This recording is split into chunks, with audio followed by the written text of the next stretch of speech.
ماہ ربیع الاول کی مناسبت سے برمنگھم کی جامعہ مسجد علی میں سیرت امام الانبیاء پروگرام کا انعقاد ہوا، جس میں برطانیہ بھر اور پاکستان کے ممتاز علماء کرام نے شرکت کی۔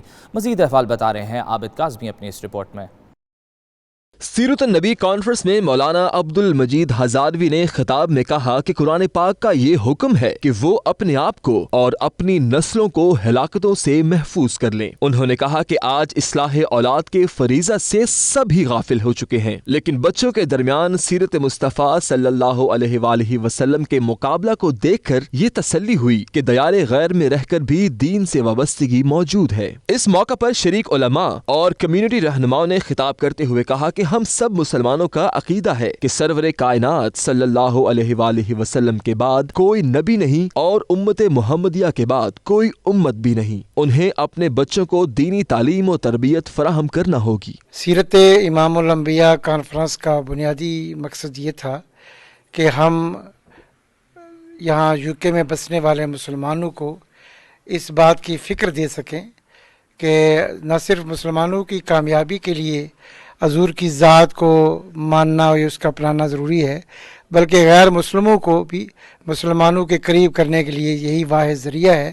اور الحمدللہ مدرسہ قاسم العلوم اپنی اس کانفرنس کے انعقاد کے ذریعے میں سمجھتا ہوں کہ اس نے پہلا قدم اٹھایا ہے، اور ہم نن مسلموں تک بھی باقاعدگی کے ساتھ اپنی اس مسجد میں اہتمام کرنے والے ہیں، تاکہ ان کے سامنے بھی سیرت سرور انبیاء صلی اللہ علیہ وسلم کو رکھا جائے اور انہیں اس کی روشنی میں مسلمانوں کے ساتھ ریلیشن قائم کرنے کی دعوت دی جائے۔ انہوں نے مزید کہا کہ حضور صلی اللہ علیہ وآلہ وسلم سے ان کا تعلق سچی محبت کا ہے اور یہی تصدیق ایمان ہے۔ Today we have the Sirat Imam al-Anbiya conference, a very blessed day at Masjid Ali. We've had a children's Seerah Bayan competition, very successful one.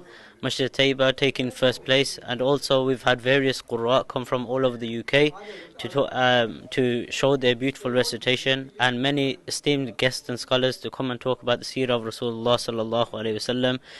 The aim of this is to spread the teachings and the love and humanity of Rasulullah sallallahu alayhi wasallam. سیرت النبی صلی اللہ علیہ وسلم کے عنوان سے جو اس وقت پروگرامات ہو رہے ہیں اس کی اشد ضرورت ہے، تاکہ لوگوں کو نبی کریم صلی اللہ علیہ وسلم کا پیغام، ان کی دعوت اور ان کی شخصیت کے بارے میں معلوم ہو سکے۔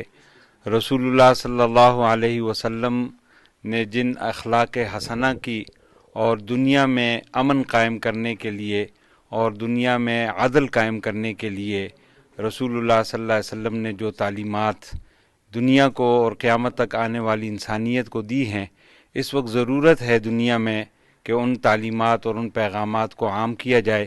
محفل عقیدت کا انعقاد سالانہ بنیادوں پر کرنے کا فیصلہ بھی کیا گیا، اور آخر میں بیماروں کی صحت اور مسلمان نسلوں میں اسلام کی بقا کی دعا بھی کی گئی۔ رپورٹنگ ٹیم کے ہمراہ عابد کاظمی، 92 نیوز، برمنگھم۔